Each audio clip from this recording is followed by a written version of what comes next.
Welcome to Season 2 of ADHD Difference. I'm your host, Julie Legg, ADHD advocate, author of The Missing Piece, a woman's guide to understanding, diagnosing and living with ADHD, and an unapologetic doer of many things. This season, we're turning up the volume with a global lineup of brilliant guests, bringing their lived experiences, insights, research, strategies and resources.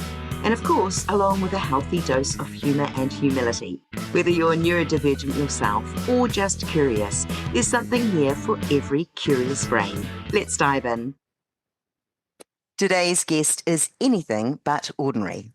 Ron Shuali is an author, motivational speaker, and the creator of Yogarate and behaviour mastery. With a wild mix of martial arts, improv and unfiltered humour, Ron brings drive, laughter and light bulb moments into every room he walks into. This is Unprofessional Development, and we're here for it. Welcome to the show, Ron. Thank you. Now, you've been called the Messiah of the mind and the bad boy of early childhood. And it suggests to me that someone who doesn't really follow the rule book. So I'd love to ask you, what did that journey of self-discovery look like for you? It started apparently when I was 1 year young. My mother told me that when she tried to change the TV station on our TV in 1976, which if some of you remember, just there's two buttons, she changed the channel. I apparently got up, changed the channel back, turned around and said, "I'm the boss," stomped my foot. And that's when my oppositional world kicked in. Everything inside me is just defiant towards everything. I don't know what it is. I feel like I have a certain clarity that I see things differently than other people. My wife and I see things amazingly, which is why we're both ADHD, meaning gifted, just magically aligned with each other. For me, my journey has been about understanding about the programming that's been programmed into me from government schools. People call them public schools, but we know what they really are here in the United States. Absolutely. And just understanding, that there's the things that don't feel right, don't make sense, but we're told this is the way it is. This is the way it should be. I started creating a life that I wanted, that everything that was the norm, I would immediately do the opposite to see what happened. And most of the times it made more sense. With your ADHD, I love that. Are you formally diagnosed with ADHD-G? Oh, yeah.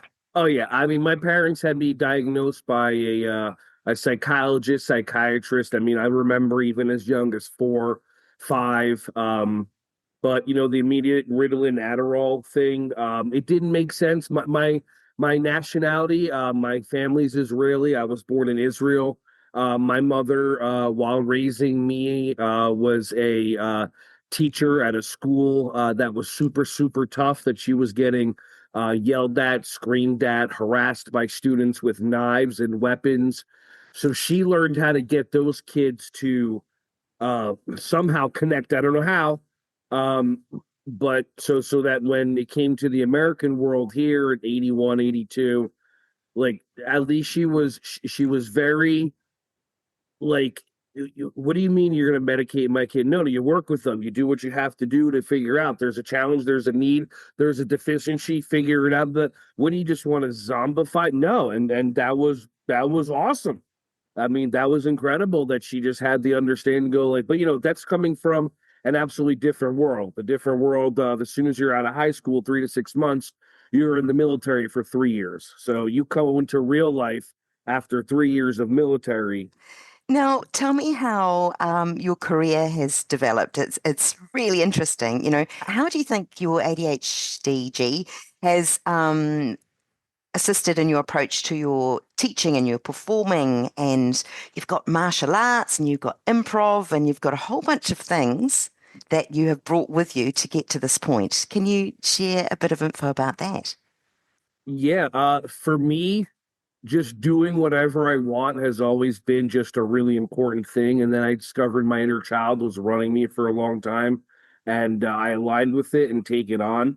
And whatever I want to do is whatever I wanted to do. I mean, when I was 12, I saw Hulk Hogan being interviewed, and I just saw him going, "Let me tell you something, brother. I believe you. I'm the ultimate X.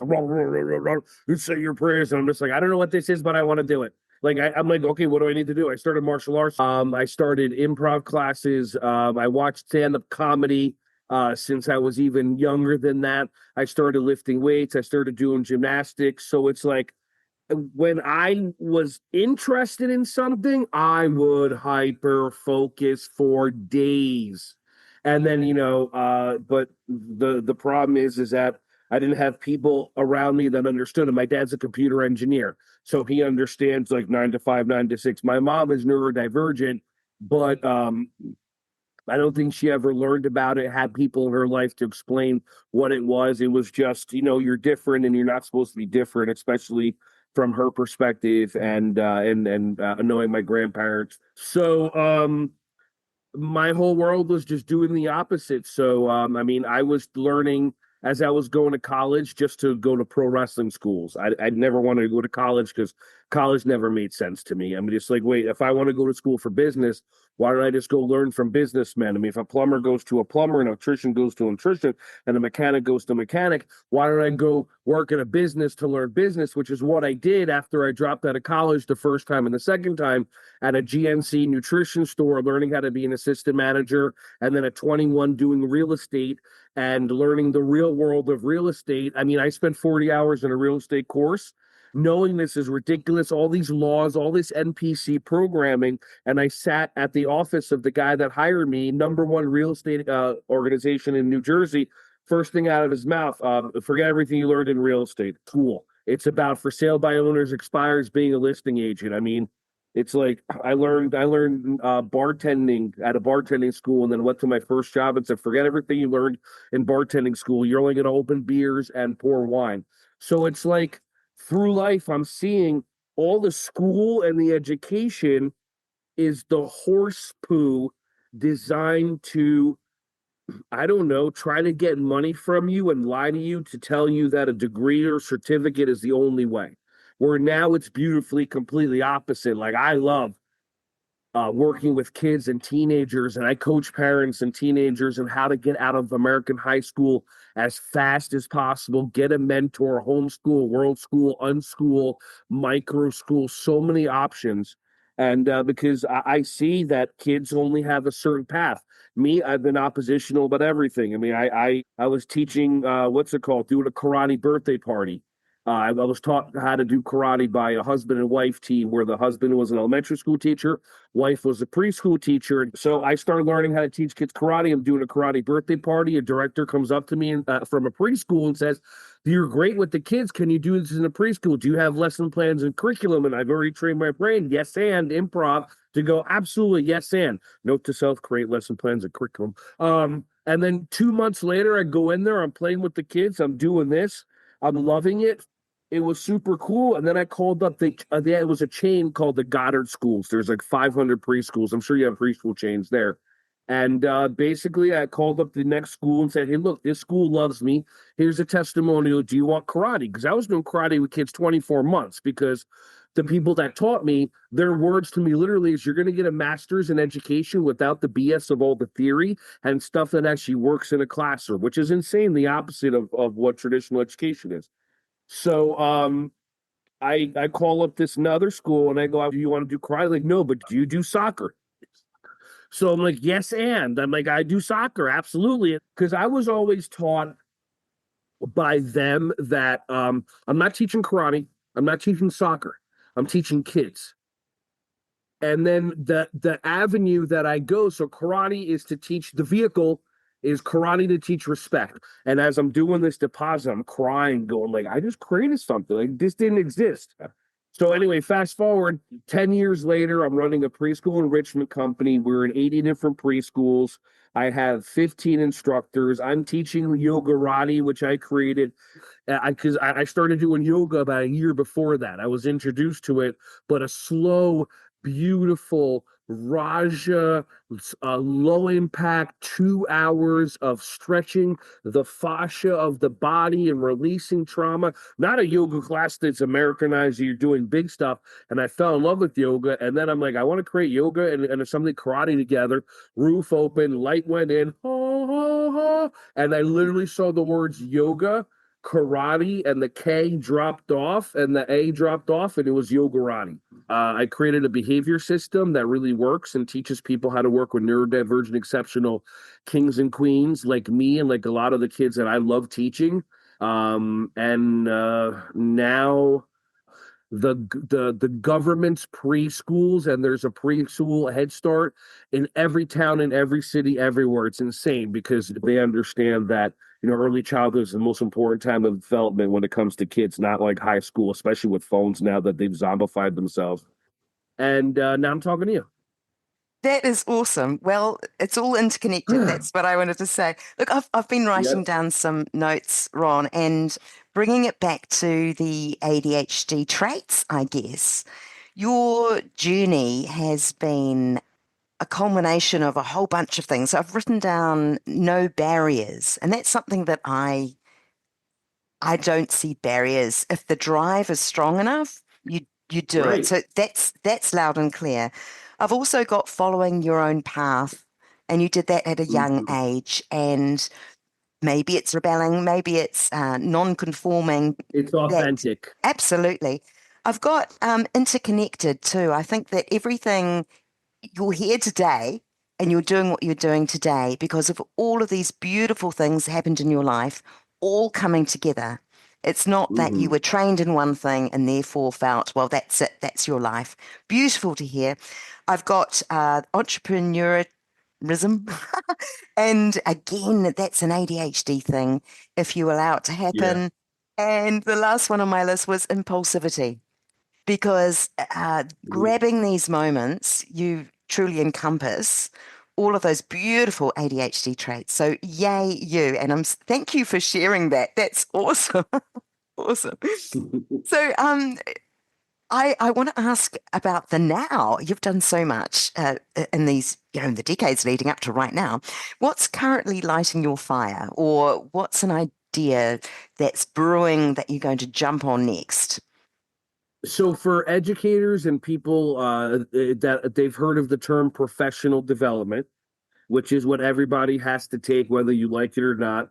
Majority of professional development, there's a PowerPoint presenter on there. And I don't know, I've just learned that when a PowerPoint slide comes up there, it's like the soul of the person leaves the body. So what our whole goal is unprofessional development. It's literally just creating workshops, trainings, keynotes. I mean, one we did it at a water park. Another one we're going to do at a place where they have go-karts and places to sit and eat and just have fun and be silly and let the inner child out. So it's about creating opportunities that are fun because this. It's if you try to learn something, it takes 400 or 500 times to do it if you're doing it like repetitions. But if you do it through play, the brain just goes into a play. Second play is activated. It's like, oh, cool. I want to learn about this. I want to learn about a new game. How's this? How's this? You walk into a casino. Now you want to learn about all these games, not when you're sitting on the computer. So we want unprofessional development to be huge. We have other speakers that I've met during my travels that I'm trying to get them to be more unprofessional in their keynotes, and just do huge things. And then probably in about 5 years, I'm going to when all the systems are set up, I want to start my stand-up comedy career. But I have a personality side of me that I let out in unprofessional development.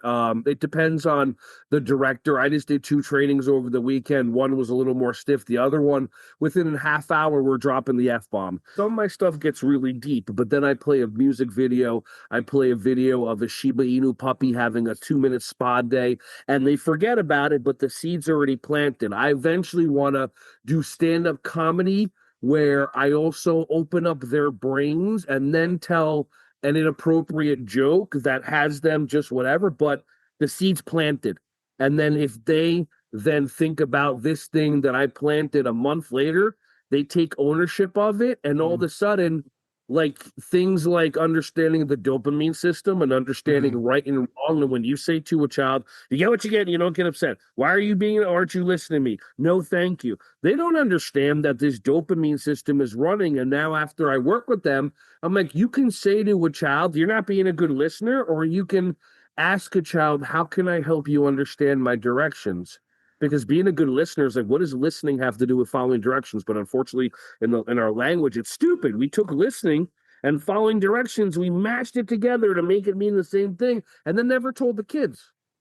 So I want to do that on a larger scale, but also stand-up comedy. Oh, that sounds an exciting future ahead in the not so distant future at all. I love the idea about this unprofessional development. You know, you talked about dopamine, and again, that's another ADHD thing. On that front, do you have an ADHD friendly strategy that may seem unprofessional, but works really well, working for others or for yourself? Yeah, let's do it right now. Okay, so our brains go often. We have, I mean, tell me about you, but I have multiple voices in my head. I have a voice that goes, you're still chubby, lose weight.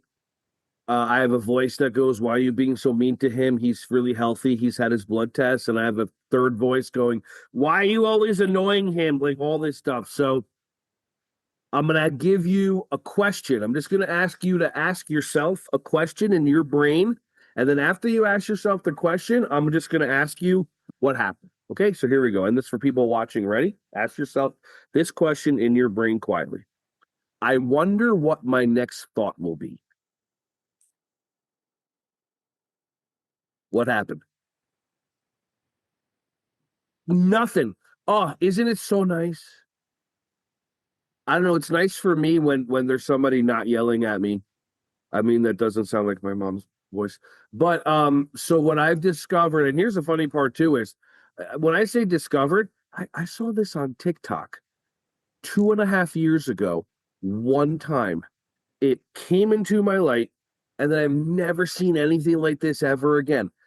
Ron, when would be a good time to practice this? What's your next thought? Anytime. Literally, I mean, I do it all the time. When I feel myself be any way that I don't want to be, I wonder what my next thought will be. That is brilliant. That is brilliant, Ron. Thank you so much. Yeah. For someone who's listening, who's just beginning to realize that their brain is working a little bit differently than others around them or feeling overwhelmed, what would you like them to know? You're an X-Men. You're an Avenger. We are the gifted. We are the ones that have the superpowers. We are the ones that can hyper-focus. There's nothing wrong with you. They don't understand you. They don't get us. Check out the YouTube video, The Disruptors, that has amazing people with ADHD-G that it just explains it's a skill set. Look into it, research it, understand that I can do nothing for a week and a half. I can sit and play video games for hours and days or whatever, and I just sit. And then there's times that I'll make myself wrong because I'm not being proactive. And then my wife has to remind me, didn't you just write a book? Didn't you just create an online course, 10 hours of it? Didn't you just do this? Didn't you just perform in front of 5,000 people? And then she says things to me like, are you mad that it's peaceful now? Like, isn't that your goal? And I'm just like, oh. So also, find somebody in your life that understands you. ADHD